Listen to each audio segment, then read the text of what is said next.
Wa an Umar ibn al-Khattab radhiyallahu taala anhu, dari sahabat Nabi Sayyidina Umar radhiyallahu anhu, semoga Allah meridhoinya, anna Nabiyya sallallahu alaihi wasallam, orang itu kata Nabi, kalau ia di dalam hatinya ada Quran, pegangannya Quran, dia nanti bisa terangkat derajatnya. Namun jika disalahgunakan ayat-ayat Al-Quran itu, dia bisa menjadi rendah.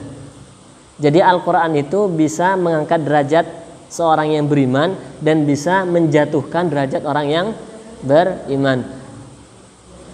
Beberapa waktu lalu saya diskusi dengan salah satu asatid di sini perihal tentang wala tashtaru bi ayatillahi tsamanan qalila. Dalam ayat itu janganlah kalian menjual belikan firman Allah Subhanahu wa taala. Yang dijadikan contoh itu adalah misalkan seperti halnya khataman. Kita ngaji kemudian dibayar. Nah, bagaimana kalian jawab? Apakah itu sama halnya dengan menjual ayat-ayat Allah? Kenapa tidak? Tidak tahu. Atau yang kedua, ada orang yang khutbah di masjid. Dia menyampaikan ayat-ayat Allah, hadis, kemudian dia mendapat uang. Apakah itu menjual agama Allah? Iya, ya jangan hanya menjawab enggak. Alasannya kenapa? What the reason?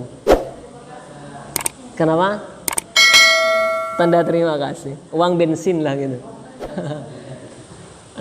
Iya. Jadi seperti ini. Disampaikan dalam tafsir Ibnu Katsir. Di bawah itu ada tafsirnya. Beliau itu mengutip salah satu hadis bahwa atau pendapat ulama di tafsir itu dijelaskan kalau sampai ada orang yang mematok. Tahu mematok enggak? Memberikan tarif. Nih misalkan, lu kalau mau undang gua nih harus 1 juta misal. Nah sampai kucing turun.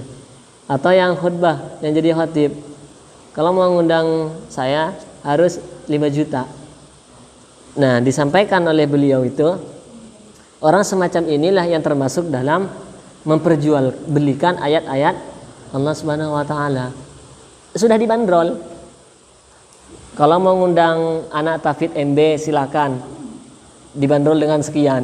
Kalau mau yang ekspres sekian, mau yang reguler sekian. Nah itu namanya menjual belikan ayat-ayat Allah. Tapi kalau kita datang kemudian kita diberikan seikhlasnya, itu bukan, tidak termasuk. Jadi kalian nanti bisa berargumen kalau ada orang yang mengatakan kok kamu jual belikan ayat Allah? Tidak. Karena yang dinamakan jual beli itu adalah memasang tarif. Bukankah kalau kalian ke pasar ada tarifnya? Ini harganya berapa? Nah itulah yang dikecam oleh Allah. Bahkan kata Nabi, dia yang semacam ini tidak akan mencium aroma surga saja nggak bakalan dapat, apalagi mau masuk surga. Iya, orang yang menjual belikan ayat-ayat Allah. Bedakan dengan orang yang jualan Quran ya, itu beda lagi.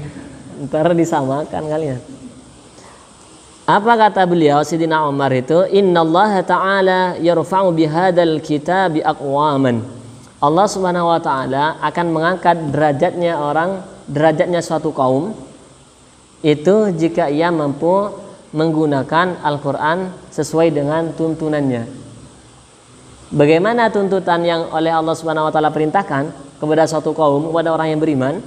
Apa? Dzalikal kitabul la raiba fihi hudan lil muttaqin, yaitu sebagai petunjuk hidup. Bahasa kerennya sekarang way of life.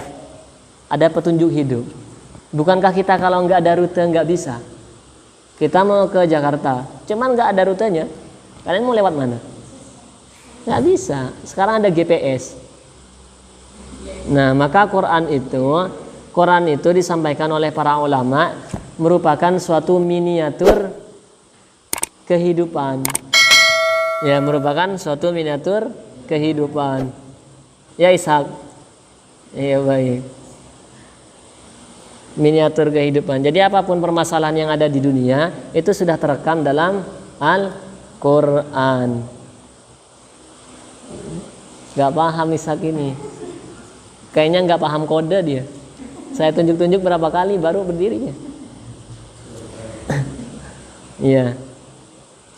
Jadi kalau dia mampu untuk mempergunakan Al-Quran itu sebagaimana mestinya, misalkan seperti tadi harus Quran itu menjadi imamnya, menjadi pemimpinnya.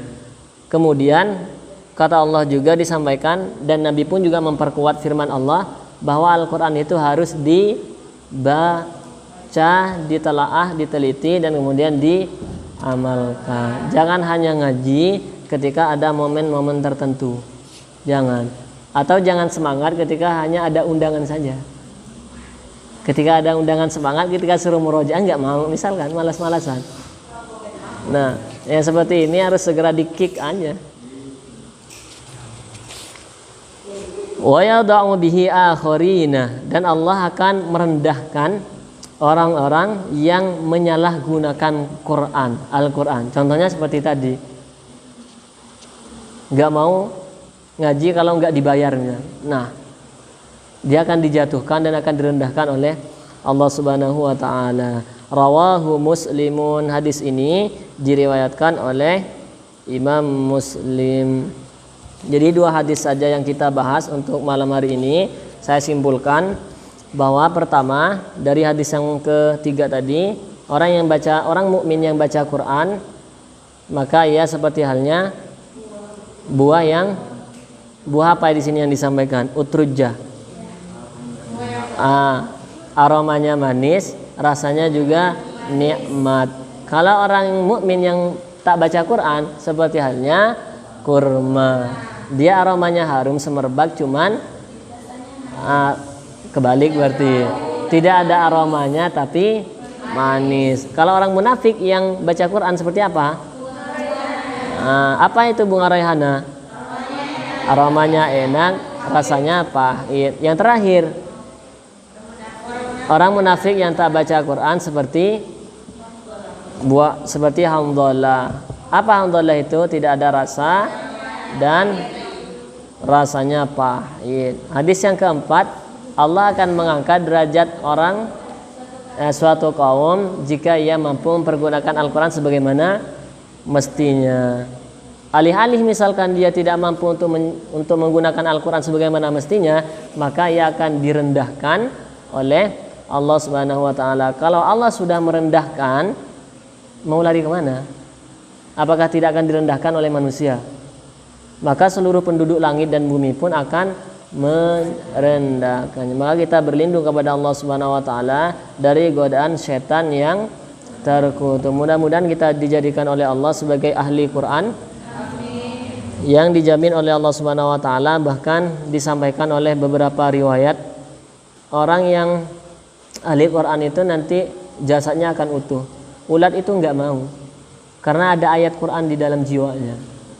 Tapi kalau orang yang di dalam jiwanya itu tidak ada Quran, jangankan ulat, tikus pun rebutan itu. Itulah salah satu dari keutamaan ahli Quran. Ya, kita tutup. Insyaallah kita akan lanjutkan kembali di pertemuan berikutnya. Kita akhiri dengan doa kafaratul majlis. Subhanakallahumma wa bihamdika asyhadu an la ilaha illa anta astaghfiruka wa atubu ilaik. Assalamualaikum warahmatullahi wabarakatuh.